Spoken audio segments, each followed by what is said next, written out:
Leaders Talk tribunbengkulu.com. Menempatkan posisi saya, apa sih tugas wakil bupati. Nah kemudian bupati juga memberi ruang gitu kan. Jadi kalau itu kita jaga insya Allah. Nah ketika harus memilih ya banyak juga yang menyayangkan. Tapi saya disarankan sholat istiqoroh. Nah, belum ada listrik kan. Sebenarnya ayah saya itu dipanggil kiai, dia ngajinya bagus. Assalamualaikum warahmatullahi wabarakatuh. Pemirsa tribunbengkulu.com, berjumpa lagi bersama saya M. Syahbeni, Pemret tribunbengkulu.com dalam program Leaders Talk. Hari ini kita sudah kedatangan salah satu pemimpin dari Kabupaten Kepahyang yang pada pilkada kemarin berhasil memenangkan kontestasi. Siapa dia? Langsung saja kita sapa Bapak Abdul Hafiz, Wakil Bupati Kepahyang periode 2025-2030. Insya Allah. Apa kabar Pak? Alhamdulillah sehat. Terima kasih sudah menyempatkan waktu ke Tribun Bengkulu ini. Boleh ceritakan dulu nggak sih profil Pak Wabub ini dulunya apa sih sampai hari ini kok muncul sebagai Wakil Bupati Kepahyang? Ya. Kalau sebelumnya saya cerita yang bahasa bumi dulu ya. Ketika bahasa langit semua itu kan sudah tertulis di Lauh Mahfuz bahwa kita sudah ditakdirkan menjadi apa. Itu bahasa langitnya. Kalau kita cerita bahasa langit selesai itu titik. Betul. Tapi enggak sampai di situ. Nah, kita nanti saya lebih senang mengatakan ini kita cerita bahasa bumi. Apa yang saya ceritakan nanti itu merupakan bagian dari ikhtiar. Jadi bukan kesombongan yang ditonjolkan. Jadi itu dulu kita batas. Disclaimer. Ya, jadi itu. Jadi ketika apa yang saya ceritakan bukan kesombongan tapi itu adalah bahasa buminya. Gitu. Jadi kalau bicara itu saya awalnya tidak tertarik sama sekali dengan politik. Benar. Jangankan terpikir, terlintas pun tidak. Jadi pernah waktu itu orang tua saya kan di 2 periode anggota DPRD Kabupaten Rejang Lebong dari fraksi Golkar. Kebetulan waktu itu Rejang Lebong masih menginduk dengan Kabupaten Rejang Lebong ya. Belum terpisah. Ya. Jadi waktu itu beliau pada proses pemekaran Lebong dan Kepahyang, beliau pernah menawarkan ke saya untuk pegang pengurus kecamatan Golkar, kecamatan Tebatkarai waktu itu. Nah, dan waktu itu juga ada penerimaan PNS pertama kali zaman reformasi setelah lama tidak menerimanya, ada 5 tahun lebih waktu itu ya. Nah, saya lebih pilih daftar PNS waktu itu. Dan alhamdulillah takdir saya diterima. Jadi saya nggak jadi itu. Ya, itu. Artinya cikal bakal politik itu sebenarnya sudah dari orang tua sebenarnya. Iya. Dan di mahasiswa pun saya aktif organisasi. Akhirnya takdir balik lagi ke politik. Ya. Nah, proses yang jadi Wabub ini yang singkat sekali ya, tanpa terpikirkan sama sekali. Pak Wabub, kontestasi pilkada kemarin udah usai lah Pak Wabub ya. Boleh berbagi cerita apa sih hal menarik yang terjadi saat proses pemilihan kemarin? Nah ya banyak sekali. Dulu waktu saya masih jadi pejabat di provinsi, kadang sedih juga. Ada keluarga sakit gak bisa dijenguk karena tugas kan. Misalnya jam kerja, pernah pengalaman saya ada keluarga yang meninggal. Kalau orang meninggalnya misalnya udah lama sakit, meninggal itu kan biasanya gak terlalu heboh gitu kan. Mendadak. Tapi ketika dia meninggal mendadak, misalnya itu kan. Nah, kakak saya kirim foto bahwa ini udah meninggal. Gitu. Kirim foto gimana dia proses dia waktu serangan jantung. Saya lagi di Jogja dinas. Tapi dengan saya ikut kontestasi kemarin, saya bisa semua. Yang asal saya tahu kemarin yang meninggal tuh pasti saya datangi. Dan biasanya kalau ada saya datang cepat, malah disuruh untuk prosesi pelepasan jenazah, disuruh sambutan. Itu yang pertama. Yang kedua, bahwa ternyata kami itu keluarga besar. Keluarga ada di mana-mana dan itu nggak dibuat-buat. ibaratnya tembonya itu jelas gitu. Dan mereka yang bercerita gitu. Dan saya diminta misalnya ke salah satu desa yang menurut bayangan saya nggak ada keluarga di situ, ternyata banyak. Dia tembonya bahwa nenek saya itu ini gini-gini kaitannya, mereka yang cerita. Dan alhamdulillah itu menurut saya itu luar biasa. Jadi hampir seluruh di Kecamatan Kepayang seperti itu, di Kabupaten Kepayang banyak gitu. Pelajaran yang bisa dipetik dari proses kampanye kemarin apa? Bahwa nilai persaudaraan itu sangat berharga. Ya. Jadi memang logistik itu tetap dibutuhkan ya, tapi kalau sudah nilai persaudaraan yang ditunjukkan itu luar biasa. Dan itu tidak ternilai harganya. Artinya nilai persaudaraan itu menjadi privilege ketimbang yang lain ya, Pak Ob ya. Itu modal utama menurut saya. Ya. Jadi ada istilah jaringan itu ya. Jaringan itu memang sangat dibutuhkan. Nah, jaringan yang paling bagus itu ya dari jaringan keluarga itu yang utamanya ya. Iya. Makanya dulu saya di mana-mana kalau ada kontestasi pasti ada yang menyebutnya tim keluarga ya. Coba lihat kalau pemilihan kepala desa. Coba lihat yang rata-rata menang itu yang jalur keluarganya besar. Iya, betul. Ya, itu bisa dibuktikan itu. Setengah desa hampir keluarga dia semua gitu ya. Dan membangun jaringan itu lebih gampang kan gitu ya. Okay. Kita pelan-pelan beralih ke pemerintahan ini, Pak Bob. Nanti ketika setelah dilantik sudah ada obrolan dengan Pak Bupati, bagaimana nanti pembagian tugas? Kalau kami sebelum kemarin, saya kan dilamar, posisi saya kan dilamar di Pinang ya. Di Pinang. Dan saya yang meminang. Jadi ada komitmen yang sudah kami buat bahwa insya Allah nanti kita akan tetap satu sampai akhir. Masing-masing tahu porsinya. Jadi saya selaku wakil bupati ya menempatkan posisi saya. Apa sih tugas wakil bupati? Nah, kemudian bupati juga memberi ruang gitu kan. Jadi kalau itu kita jaga insya Allah. Ya. Kemudian saya kan birokrasi, sementara beliau murni. Dia politisi dan juga pengusaha ya. Nah, saya suka dengan beliau ngaku bahwa saya nggak paham sama sekali tentang ilmu pemerintahan. Dan itu beliau minta bantu ke saya. Maksud saya nanti porsi saya di mana saya harus tahu kan. Nah, saya akan jaga itu. Apalagi beliau juga sebelumnya adalah wakil bupati. Tentunya dia sudah paham. Ya. Seberapa yakin nih di periode pertama merealisasikan visi misi yang dijanjikan, Pak? Ya, kalau bisa ya 5 tahun kita realisasikan, karena visi misi kita kan melanjutkan yang sudah ada. Makanya kita kan pertama memang regulasi itu mengamanahkan bahwa visi misi yang kita buat kemarin itu harus tegak lurus dengan RPJPD Kabupaten Kepayang tahun 2025-2045 yang sudah disusun oleh kepemerintahan sekarang. Siapapun yang mencalon itu ya dasarnya harus itu. Tinggal nanti yang mana yang lebih diprioritaskan, mana yang lebih dikembangkan. Tapi itu benang merahnya nggak boleh lepas dari itu. Jadi kira-kira seperti itu. Jadi kita prioritas kami kemarin dengan keterbatasan anggaran kita tidak menggunakan yang mercusuar ya. Kita lebih ke keberpihakan kepada petani. Karena notabene Kepayang itu hampir 80% kan petani ya. Terutama yang diantaranya kopi sama lada, di samping tanaman hortikultura. Saya bisa seperti sekarang ini juga karena itu orang tua saya ya petani kopi kan kira-kira seperti itu.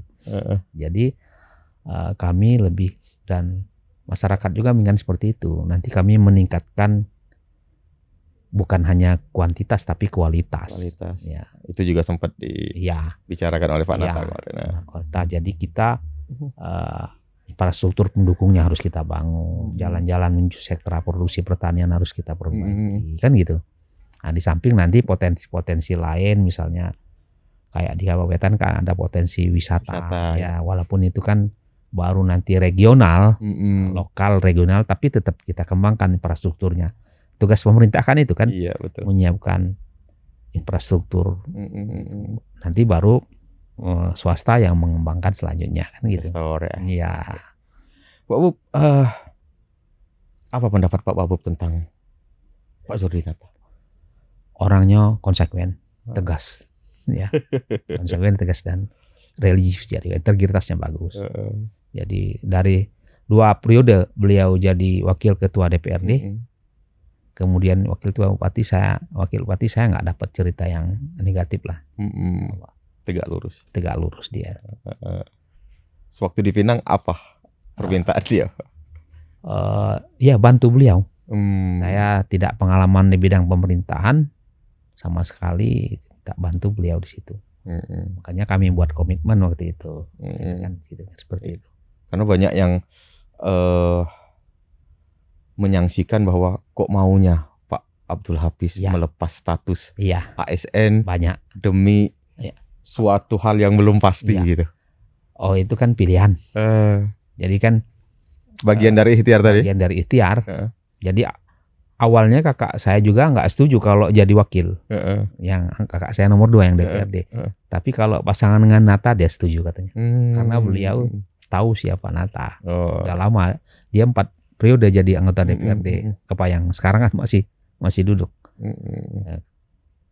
Jadi itu salah satu dukungan moral saya kan gitu. Nah, ketika harus memilih, ya banyak juga yang menyayangkan. Tapi saya disarankan sholat istiqoroh. Nah, ketika sholat istiqoroh, bayangan saya dulu, kata orang, karena belum pernah sholat istiqoroh kan, ada yang mimpi kan. Saya pelajari doanya apa. Setelah saya pelajari, saya dalami, ternyata bukan mimpi. Hati dikuatkan, dimantapkan, jalan dimudahkan. Kan gitu. Artinya mengambil keputusan tadi lebih mudah. Lebih mudah. Jadi itu. Jadi ketika ini apapun hidup itu kan punya resiko. Dan itu ada pilihan yang harus kita tentukan. Kalau enggak ya B, kalau enggak ya A ya B. Enggak bisa enggak ya. Kalau enggak berani ngambil itu ya susah juga, itu enggak bisa maju. Ya. Tapi ketika kita memilih kan banyak faktor yang kita pertimbangkan dulu kan, berdasarkan hasil di lapangan, survei saya kan gimana. Ketika saya ke masyarakat kan itu, probability-nya gimana kan gitu. Nah itu kan kira seperti itu. Dan menurut saya dan atas keyakinan itu, insya Allah. Nah itu. Makanya saya bismillah waktu itu. Berapa lama berpikir waktu itu? Oh, singkat sekali. Jadi saya dilamar itu kan minggu terakhir bulan puasa. Nah, yang lamar tuh bukan Pak Nata saja, termasuk Pak yang awal mulanya itu Pak Bupati sekarang, Pak Hidayat. Itu memanggil saya, ditawarkan bahwa mereka sudah rapat, gini banyak pilihan, tapi pilihan mereka itu jatuh ke saya. Itu 1 minggu itu saya belum ada respon sama sekali.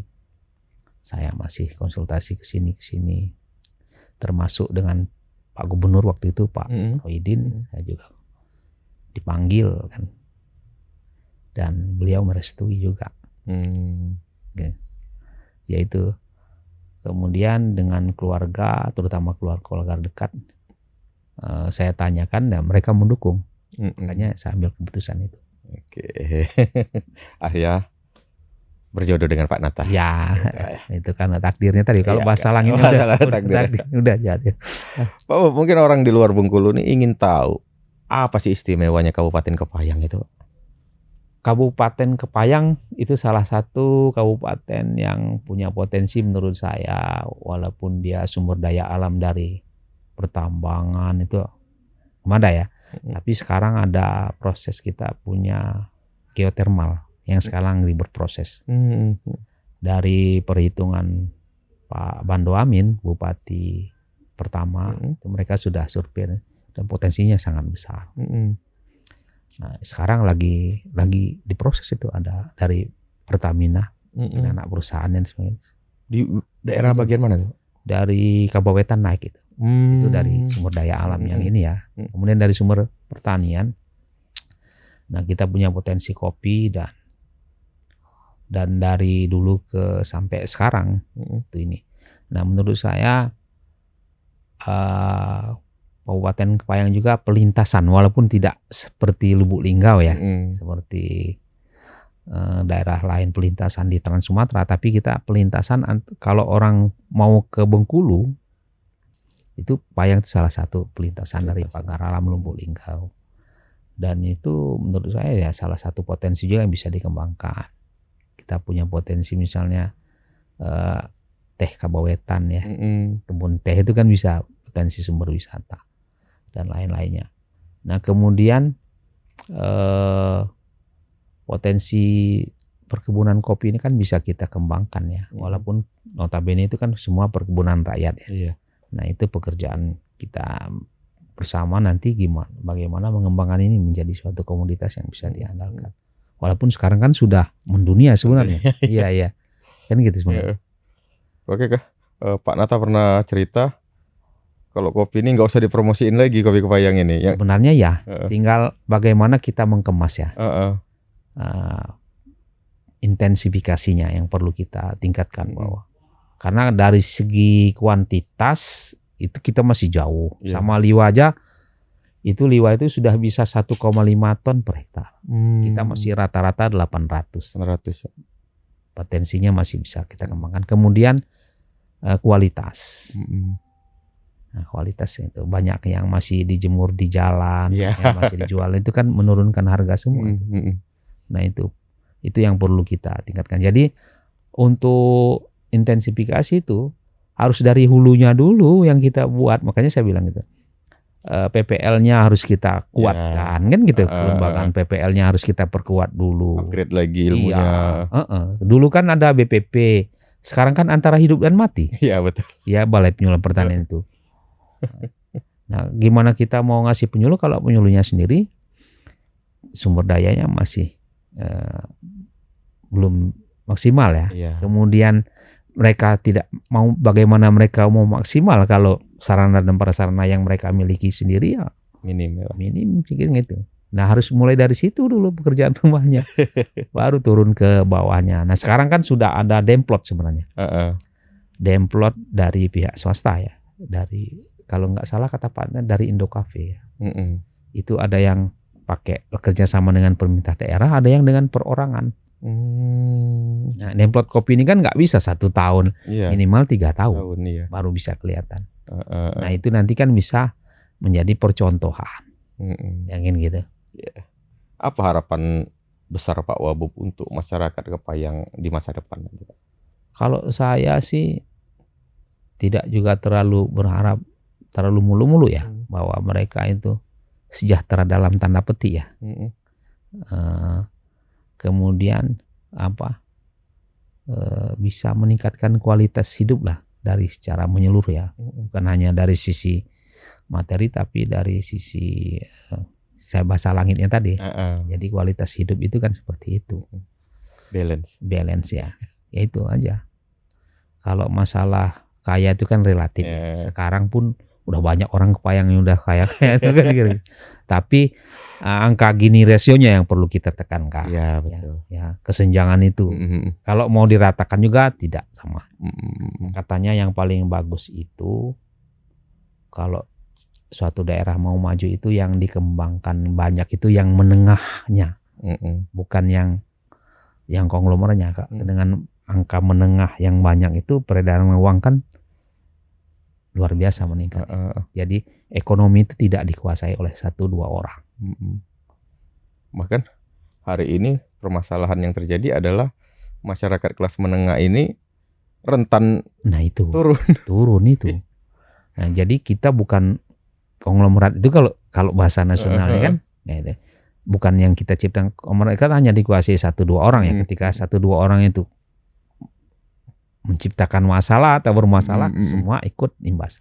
Tapi ketika yang menengah ini berkembang banyak, menengah dalam arti kata nanti kelas Kepayang kan, gitu seperti itu kan tingkatannya. Itu kalau itu udah banyak, sekarang udah rata-rata udah banyak gitu di desa-desa. Nah kalau itu udah jalan, nah angka Gini rasionya perlu kita tekankan di situ sebenarnya. Tugas pemerintah kan sebenarnya di situ. Dengan harga kopi yang sekarang ini sangat membahagiakan petani kopi, Pak Wabub. harusnya secara pendapatan petani-petani kopi di Kepayang harusnya lebih banyak ketimbang tahun-tahun yang lalu. Iya. Itu terlihat dampaknya Pak Wabub? Terlihat. Jadi ketika multiplier efek ya, ketika harga kopi itu bukan saja petani kopi, semua tuh. Coba lihat, tukang jahit, jual baju, pokoknya semua toko-toko di situ pada gembira. Dan itu mereka yang menyatakan gitu. Iya. Karena yang belanja kan banyak tuh. Nah, jumlah uang beredar pun tinggi ya. Nah, cuma pekerjaan rumah yang paling susah karena saya kecilin diri saya. Bagaimana merubah image, memanage uang itu. Nah, mereka ini kan pola konsumtif kadang-kadang. Kadang-kadang tidak juga bisa disalahkan. Iya. Selama ini kan capek ketika lomba ada yang beli mobil ini loh, coba lihat motor ini dan sebagainya. Sampai satu rumah itu bisa satu anak itu satu motor. Iya. Mobil dan sebagainya. Nah, ketika nanti musim pacaklik ini dijual semua. Itu. Arti edukasi lagi. Nah, itu pekerjaan rumah yang paling berat menurut saya. Karena itu kan pola pikir itu kan tidak gampang gitu. Nah, bener. Iya. Itu dari dulu itu. Iya. Mulai dari rokok kan gitu juga. Ya kan? Iya. Sampai kalau udah musim pacaklik tuh rokok buat sendiri dilinting. Iya betul. Nah, itu tidak gampang loh merubah pola itu. Itu antara seperti itu. Tapi kalau secara keseluruhan boleh aja jalan di Kepayang itu udah insyaallah udah dengan kondisi kopi yang kemarin ya. Tapi kita lihat saja nanti kan ini baru bulan Februari ya, bulan Januari. Ya. Prosesnya sampai panen nanti gimana? Bagi yang memanage uangnya bagus, pikir bagus. Ya aman ya. Iya. Tapi kalau yang udah konsumtif duluan. Dan ketika itu kalau di pasar Kepayang boleh ditanya, toko elektronik, toko baju, toko sembako sampai ke tukang beca itu merasakan perputaran uang kopi tadi Pak ya. Iya. Luar biasa. Benar luar biasa memang Pak. Nah, nanti itu kita bisa lihat di akhir tahun kan BPS pasti merilis ya. Pertumbuhan ekonomi, pendapatan, NTP yang nilai tambah petani itu yang paling penting kan itu. Iya. Petani itu kalau dilihat berhasil atau tidak itu di NTP-nya, indeksnya tuh. Itu yang hitung, yang diakui nasional tuh yang dihitung oleh BPS. Pertumbuhan ekonominya gimana masyarakat itu. Dan saya yakin di 2024 ya, nanti terbitnya kan di 2025 nih, kan BPS lagi berproses nih. Dan saya yakin itu sangat signifikan itu. Iya. Nilai prinsip Pak Wabub yang menjadi pegangan dalam perjalanan kehidupan sehari-hari ini apa sih? Saya lihat Pak Wabub tuh begitu tenang. Ada apa? Jadi saya kan dari dulu kan diajarkan, apalagi saya kan orangnya merantau ya. Saya ini besar di rantau. Ya kan. Dari mana Pak? Saya tahun 79 itu saya udah merantau di Curup. Disekolahkan di Curup. Jadi saya 4 saudara, cowok semua. Dikontrakkan rumah kecil-kecil, masak sendiri, nyuci sendiri, setrika sendiri, memang diajarkan kayak gitu. Nah, kalau saya melihat bahwa yang paling penting itu menurut saya adalah di hidup itu kan bahwa kita punya prinsip ya. Kemudian kejujuran itu penting, kan kira-kira seperti itu ya. Kemudian yang tidak kalah pentingnya adalah seperti kata pepatah, di mana bumi dipinjak di situ langit dijunjung. Kalau masalah ketenangan bukan saya masalahnya banyak ya. Cuman saya mungkin bisa menyembunyikan ya. Ya istilahnya kan bahwa semua masalah itu kan tidak perlu kita simpan. Bukan berarti kita diselesaikan. Ya. Jadi jangan dijadikan pikiran gitu loh. Ya, jadikan itu. Makanya saya kata orang saya awet muda kan mungkin itu resepnya seperti itu. Pak Wabub dengan Pak Nata tuh apa? Saya dari umur. Iya kan. Saya lihat biodata, ini tahu tua saya. Tapi saya kok hampir mirip. Iya benar. Ya enjoy. Istilahnya enjoy aja. Artinya selama berkarir di PNS kemarin, nikmati, syukuri kan gitu. Nah, artinya nggak terlalu menjadi beban betul. ada beban banyak dulu. Jadi ketika bagaimana saya untuk menduduki jabatan, prosesnya gimana kan gitu. Pernah tapi saya nikmati saja. Ya udahlah, ini yang saya bisa, ya syukuri alhamdulillah. Pesan ayah saya begini, bahwa ketika itu memang sudah takdirnya saya, itu nggak ada yang bisa menghalangi. Saya ingat pesan ayah saya, ada 10 pintu, 9 ditutup orang, 1 yang terbuka akan tetap jadi. Tapi masalahnya kita nggak tahu takdir kita. Makanya kalau jadi PNS katanya bekerjalah yang baik, kan gitu. Kita kerja baik pun belum tentu dipakai orang, apalagi kalau nggak baik. Itu aja. Gitu aja sederhana ajaran saya. Dia ngajarin dulu saya ketika saya jadi PNS, saya kan udah berkeluarga, itu pesan ayah saya bahwa ketika kamu jadi PNS yang pertama itu loyal. Yang kedua baru disiplin. Yang ketiga bahwa yang kreatif, inovatif gitu. Penekanannya gitu, loyal yang duluan. Nah, itu yang saya pegang. Itu yang terus sampai hari ini. Ya untuk apa? Disiplin katanya. Kalau kamu nggak loyal ya nggak ada gunanya juga. Ya kan gitu. Iya. Itu yang saya pegang sampai hari ini. Artinya itu juga yang kira-kira akan menjadi beberapa kriteria ketika Pak Wabub harus bekerja sama dengan ini ya. Saya harus loyal karena walaupun satu garis lurus ya, istilahnya tidak ada pimpinan. Kami ini kan Dwi Tunggal sebenarnya. Iya. Cuma harus tetap loyal selagi itu kebenaran. Ya, kita harus tetap dukung beliau, loyal dengan segala keputusan yang ambil. Makanya saya tahu porsinya masing-masing lah. Iya. Saya porsi saya Wabub ya jangan mentang-mentangan gitu. Tapi beliau juga jangan mentang pimpinan, memberi ruang juga kan gitu. Kalau itu sama-sama dijaga, insya Allah lancar. Iya. Apa obrolan Pak Wabub dengan Pak Bupati kalau tidak membicarakan soal pemerintahan? Banyak. Di beliau tuh walaupun dia ngomongnya kaku, ternyata orangnya suka guyon. Iya, benar. Guyonnya kalah saya. Yang saya kata orang saya suka guyon, kadang jok-jok masih kalah saya dengan beliau. Jadi kami cerita ya tentang kehidupan sehari-hari, kemudian tentang bagaimana beliau kemarin ini proses bisa jadi toke yang sebesar itu kan gitu jalannya. Ternyata kan tidak gampang juga kalau orang lihat sekarang kan enak itu. Dia pernah jadi anak ulo, tahu anak ulo yang datang ke pekan-pekan kan, cari barang, jual, itu proses hidupnya juga seperti itu, bertahap. Pak Nata kemarin mengakui bahwa dirinya itu waktu muda itu memang temperamen. Iya. Nah, sekarang dia sadar dengan sifatnya itu, dia mulai bagaimana menekan temperamentalnya. Iya. Waktu kejadian di debat. Itu Pak Nata cerita kalau saya ini Nata 5 tahun yang lalu mungkin mic itu sudah saya lempar katanya. Bagaimana Pak Wabub? Jadi kan waktu debat Kepayang ini kan dipisah-pisahkan ya. Bupati sendiri, wakil bupati sendiri, kemudian bersama. Nah, coba lihat, kami kan porsinya imbang itu kan. Nah, saya mengingatkan saja ketika debat pertama ya, bahwa sebelum debat kami udah yakin bahwa kompetitor kita akan memancing pada masalah taman, masalah pabrik kopi dan sebagainya. Saya pikir biarkan saja.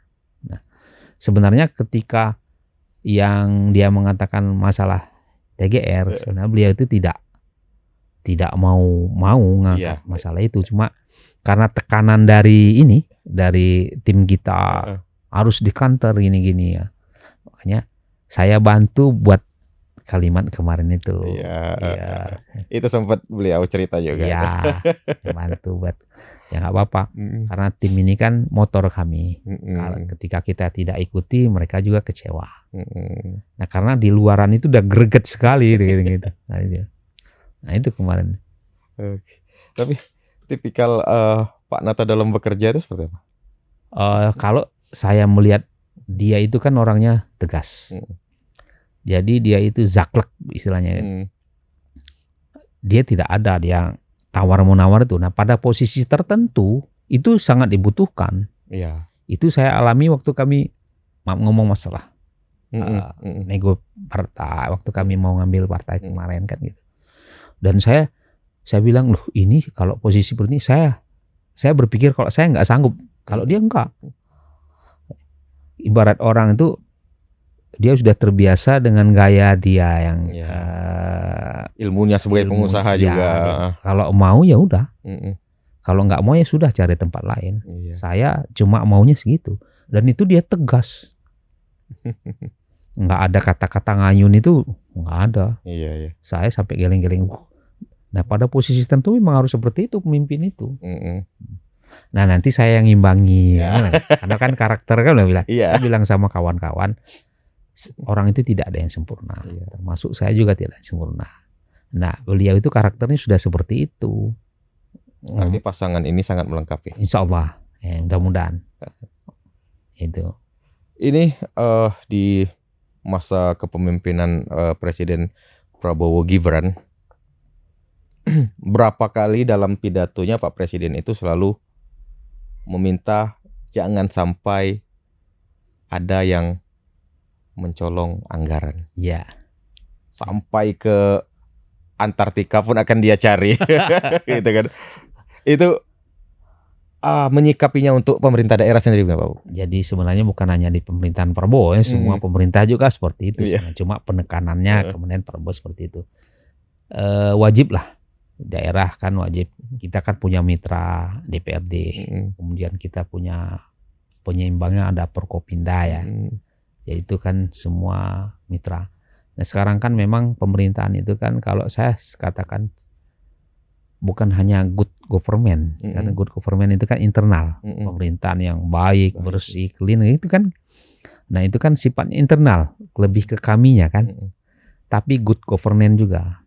Jadi good governance itu mulai dari sisi perencanaan kan sudah mulai itu melibatkan peran serta masyarakat, kemudian pihak swasta itu kita libatkan, sehingga benar-benar nanti anggaran itu kita kelola sesuai dengan aturan yang sudah ditentukan. Kita mitra dengan DPR, ayo kita duduk sama-sama. Gimana sih? Kan kira-kira seperti itu. Dulu untuk orang tahu berapa anggaran dana desa untuk satu desa saja sulitnya minta ampun Pak Bob. Nah, sekarang orang bisa dengan mudah dapat jumlah anggaran itu. Artinya kan transparansi itu wajib. Semakin kalau transparansi bukan hal yang tabu lagi kan, sekarang udah memang sudah seperti itu. Malah di pemerintahan, kalau saya kemarin di Biro Pembangunan itu saya kan salah satu koordinator untuk capaian kinerja. Salah satu indikatornya itu keterbukaan publik. Itu ada indeks yang kita kasih nilai. Wah, ada indeks yang kita kasih nilai. Kominfo nanti. Nah, keterbukaan publiknya sejauh mana? Misalnya dari medianya apa sih dia yang dia publikasinya gimana dia pakai, misalnya pakai Facebook, kemudian misalnya IG ya, kemudian Twitter. Nah, bagaimana informasi ini yang udah mereka itu ada kita nilai per 3 bulan. Nah itu nanti kan mau saya terapkan juga di situ nanti kan. Artinya dengan kata lain Pak Wabub menjamin transparansi pemerintahan di Kabupaten Kepahyang. Transparansi dalam tanda petik ya. Karena tidak semua harus ditransparansikan. Kan artinya yang menyangkut dengan masyarakat dan harus kembali ke masyarakat itu wajib transparansi. Pak Wabub ini kita agak sedikit mengenang masa lalu Pak Wabub nih. Pak Wabub, jika Pak Wabub bisa kembali ke masa lalu, apa sesuatu hal yang ingin Pak Wabub ubah dalam perjalanan hidup Pak Wabub? Saya sesuai dengan nama saya. Saya kepingin jadi hafiz Quran. Orang tua saya kasih nama saya Abdul Hafiz. Kalau saya bisa, saya kepingin saya bukan berarti yang tidak hafiz tidak bagus ya. Saya senang kali lihat di YouTube itu, wah luar biasa itu. Anak-anak kecil udah ini ya. Iya, makanya saya kemarin pada saat saya dialog sama pengurus daerah Muhammadiyah, saya diundang tuh. Waktu saat proses pencalonan itu kan. Ada cita-cita saya yang sederhana tapi menurut saya itu sangat fundamental. Dulu saya kecil kalau belajar ngaji itu pakai obor, belum ada listrik kan. Sebenarnya ayah saya itu dipanggil kiai, dia ngajinya bagus. Kenapa udah dipanggil kiai ya? Cuma saya nggak berani belajar karena ayah saya itu tipikalnya orangnya kan keras ya, mungkin ilmu ngajarnya nggak punya.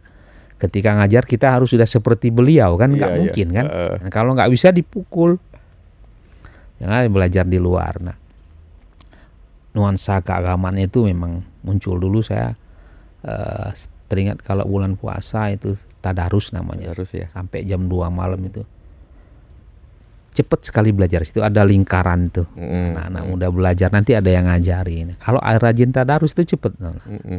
Nah, kalau sekarang tuh nggak ada, ya kan?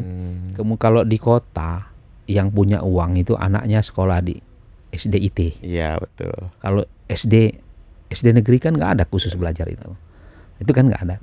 Nah saya kepingin nanti di sekolah SD negeri ini ada pelajaran itu, baca tulis bagi yang beragama Islam, bagi yang agama lain menyesuaikan. Baca tulis Al-Quran. Nanti kalau nggak ada di kurikulum nasional, itu di kurikulum lokal muatan lokal kita masukkan. Sehingga harapan saya ketika tamat SD, anak SD itu sudah bisa baca tulis Al-Quran. Iya betul. Itu dasar pertama.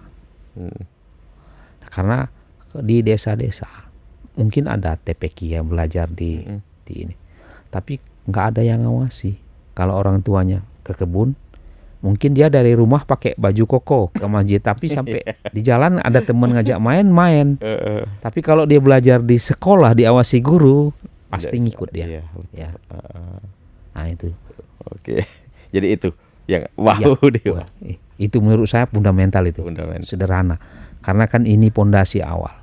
Ketika bicara Indonesia emas tahun 2045, anak-anak inilah nanti yang jadi pemimpin ke depan itu. Betul.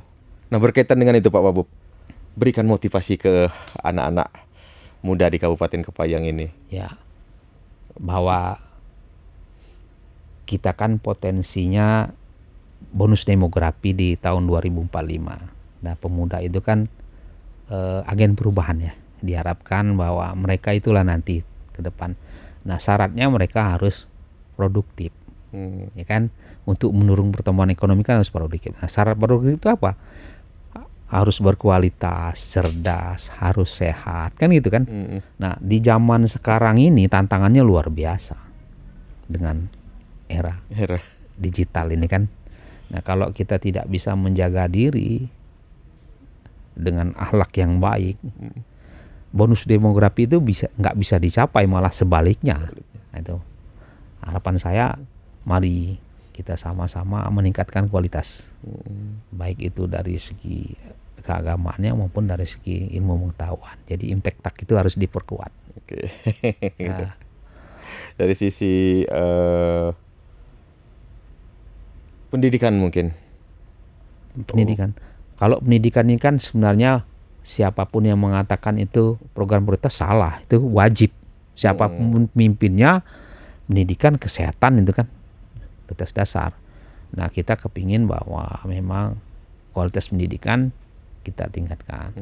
Nah peran swasta juga perlu. Kemarin saya ceritakan, saya menghadiri di konferensi PCNU, saya cerita dengan kawan-kawan, ayo kita NU bangun satu sekolah minimal, kasih contoh.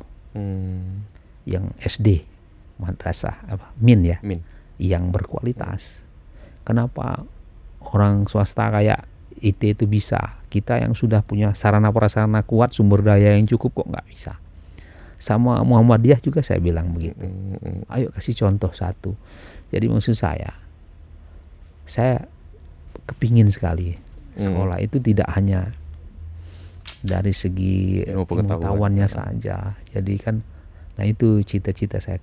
Kemudian kalau dari kesehatan, ya dasar orang mau bekerja supaya itu kan modalnya sehat dulu. Iya. Itu yang pertama. Orang beribadah juga Harus seperti sehat. itu. Nah itu nanti kita tingkatkan kualitasnya, gimana caranya seperti itu. Mulai dari puskesmasnya mungkin kan gitu. Ya sarana dan prasarananya nanti kita perkuat. Oke, Pak Wabub, terakhir Pak Wabub, apa yang ingin Pak Wabub sampaikan kepada Pak Bupati Zurdinata dan juga untuk masyarakat Kepayang bahwa apa yang akan dilakukan oleh pasangan ini di kepemimpinannya nanti? Jadi bahwa saya dengan Nata itu sesuai dengan jargon yang kami buat kemarin, bersama kita membangun Kepayang. Jadi membangun Kepayang itu tidak cukup dengan Zurdinata dan Hafiz saja. Jadi peran serta masyarakat, swasta, kemudian stakeholder lainnya, kita sama-sama lah bergerak nanti kan untuk membangun Kepayang sesuai dengan potensi sumber daya yang ada itu kita maksimalkan, kita bersama-sama seperti itu, dan bahwa sinergi dan kolektivitas tidak bisa main-main, memang harus dilakukan, jadi kan gitu kita bangun itu dengan sama-sama. Yang itu aja. Pertanyaan bonus ini Pak Wabub. Iya. Akan segera bergabung dengan partai Pak? 6 bulan ini saya calling down dulu. Kalau yang tawaran udah banyak tuh, macam-macam udah no. Karena saya mau lihat dulu ya.